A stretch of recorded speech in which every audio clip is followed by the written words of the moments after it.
Should you buy solar? Should you buy an EV? What about a rental property or even hiring your kids? Have you ever wondered what that means for your taxes? Today, I'm asking a CPA all that coming up next.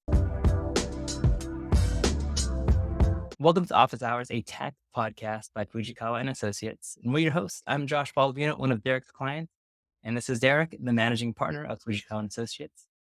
And today, this is a different episode, Derek. It is from a CPA perspective. So I'm going to ask you, is it worth it or not to do a certain strategy? Now, I know there's some disclaimers, so you want to give me some for the episode?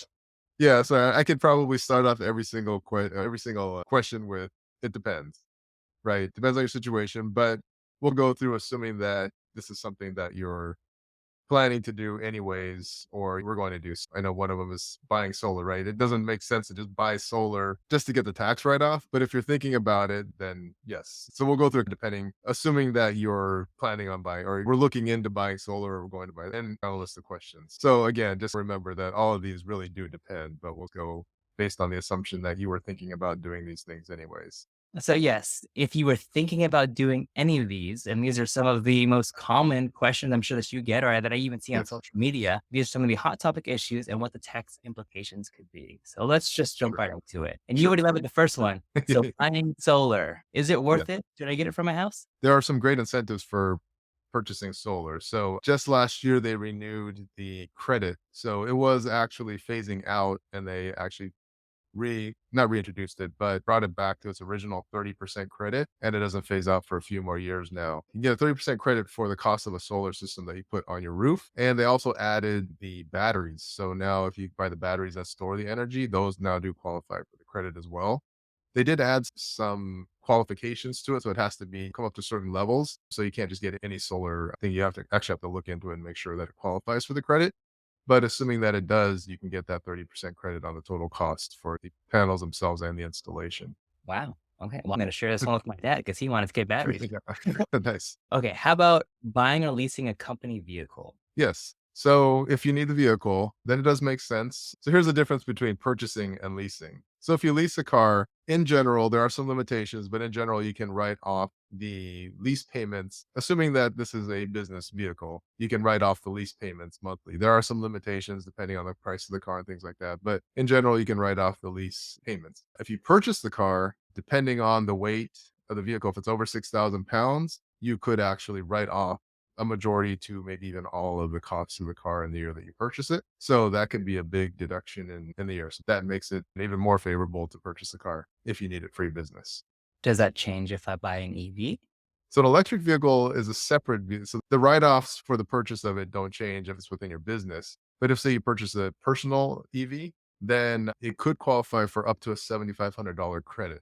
So they did just change the rules and the final manufacturing has to be done here in North America. And there are some new limitations added to the credit. So you may or may not qualify depending on your income limit and the cost of the car. But just a general rule that you could qualify up to a $7,500 credit for an electric vehicle. So there are some nice incentives for electric vehicles.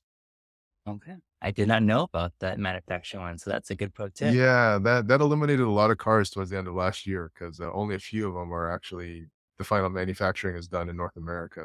Yeah. There were a lot of people trying to get those EVs before that law went into effect sometime around, I think, August or September of last year. Gotcha. Okay. Good to know. About hiring your kids, is that worth it? So if you have a business, definitely worth it. You can take a deduction. If they have no other income, they probably won't have to pay taxes on that because if you pay them less than the standard deduction, they wouldn't have to pay taxes on it. You get a deduction. It's this nice little loophole that you have here, right? You can create a deduction and not have to claim any income. Now, they do actually have to do work for you. You can't just pay them and say, hey, put them on the payroll and pay them for not doing anything. They do have to do work. You do have to document it and make sure the IRS knows this. They could potentially ask you about that and want to see some documentation. So you do need to document that they're working for you. But if you can document that and everything, that is a great way to get a tax deduction on your business. Okay. Wonder how old my 4-year-old has to be then. Yeah. I understand. Yeah, have them take out the trash. Have them, Yeah, you can, I don't know what you can do with cameras, but yeah, I don't know. Yeah, I don't know. I should feel on a 4-year-old playing with your camera. what about retirement accounts? Worth it? So they're yes, they're definitely worth it. Retirement accounts are the one thing where you can spend money, but you're not really spending money, right? You're just setting it aside for yourself. So most of these other things you're actually spending money, right? So you spend a dollar, you're going to save at most 50 cents in taxes, right? So from a purely economic standpoint, when you're spending money, you're not really saving anything. You're saving on your taxes, but you're actually worse off financially because you're going to spend a dollar and gain 50 cents back in taxes. So you're still out 50 cents. Whereas a retirement account, you're just setting that money aside for yourself for later use. But then you're also getting that deduction. So you're actually not spending that money. You're just setting it aside and now you're getting that deduction. So it's a great way to reduce your taxes without actually spending money. You can't touch it until you're 59 and a half. That's probably a good thing because most people don't save enough for retirement anyways. I'm sure most people, if you're listening to this podcast, I'm sure you already take advantage. If not, you should definitely reach out to Derek down below. Sure. And there's a lot of options too. Even if you say don't qualify for say an IRA contribution, you can't deduct it. You can put money into a Roth IRA, or if your income's too high, they have what's called a backdoor Roth IRA where you can contribute to a non-deductible traditional IRA and then immediately convert that to a Roth IRA. So you can get money in even if you make over the income limits, which are relatively low. If you make over $200,000 as a married couple, you're disqualified from contributing directly to a Roth. But in that instance, you can contribute to a non-deductible IRA and then convert that to a Roth. And essentially, it's the same thing as contributing to a Roth. It just takes a few extra steps, but ways to get money into retirement accounts to help you save for that retirement down the road. Well, maybe on the flip side of that, stocks. I'm sure that if anyone in the tail end of 2022 Mhm. selling stocks for a loss, worth it. That is a good strategy if you have some large gains. Say earlier in the year before the market crashed, you sold some stock and had these big gains. It might be a good time to harvest some of those losses and sell some stocks that are down to offset that gain. So if you have no other gains, it doesn't necessarily make sense because you can only take up to $3,000 of capital losses in 1 year. So if you sold stocks at a loss for 20,000, you'd only get to take 3,000 and the other 17 would carry forward if you had no other gains. But say earlier in the year, you sold a rental property or you sold other stocks that created a $50,000 gain. You take $20,000 of losses that towards the end of the year, you can offset that $50,000 gain and only pay tax on say 30,000. So it definitely makes sense if you have other gains versus not making so much sense if you didn't have any other gains during the year. All I really heard from that is if you were thinking about selling for a loss, I guess I should text you first. Yes.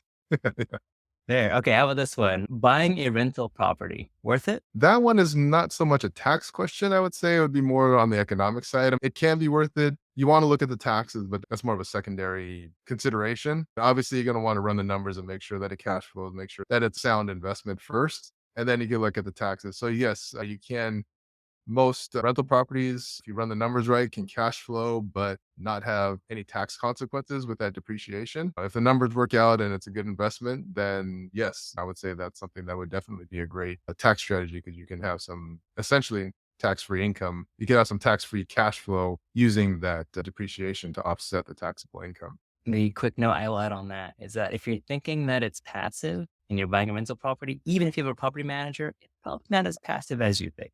Yeah, it's a lot of work, although the IRS still defines it as passive, which can have some negative tax implications. But yeah, it is a lot of work. On the flip side of the actual passive terms, what about investing in a syndication? Is that worth it? Again, probably the same answer as with investing in a rental property. You want to look at the investment itself and make sure that it's financially viable and then look at the tax implications. But again, so say you look at it and it makes sense, it's great, then it could have some really good tax benefits. So say that syndication does a cost segregation and you use the bonus depreciation to take a big loss on that syndication. If that's your only real estate investment, it may not be that great of a benefit. Let's say you have other rental properties that are producing gains and producing taxable income, then those losses from that syndication can help offset some other income from other properties and help reduce your overall tax bill. Okay. I think as you start to get into the bigger deals that are a little bit more complicated, obviously it helps to have a tax strategist in your corner. Specifically for this next question, bonus depreciation, 100% bonus, especially for my short-term rental operators, is that worth it? Definitely. So that's something that if you're in a situation where you can use the 100% bonus depreciation, if it's part of an active business, it can help create a loss, either offset the income for that active business and potentially create a loss. then you can take those losses against your other income. You can take that against your wage income, your investment income, any other income that you have, and reduce your overall tax liability. So it's definitely a real powerful tool if you can use it. I like it. Well, these were some of the most common questions I'm sure you get over and over again, but it's just interesting to see from a CPA perspective, like what the tax implications could be. If you have anything else that you would like us to make a future video about, let us know in the comments below. And if you want to book a call with Derek and discuss your situation and clear up the it depends, Yeah. you can also book it down below with his link there.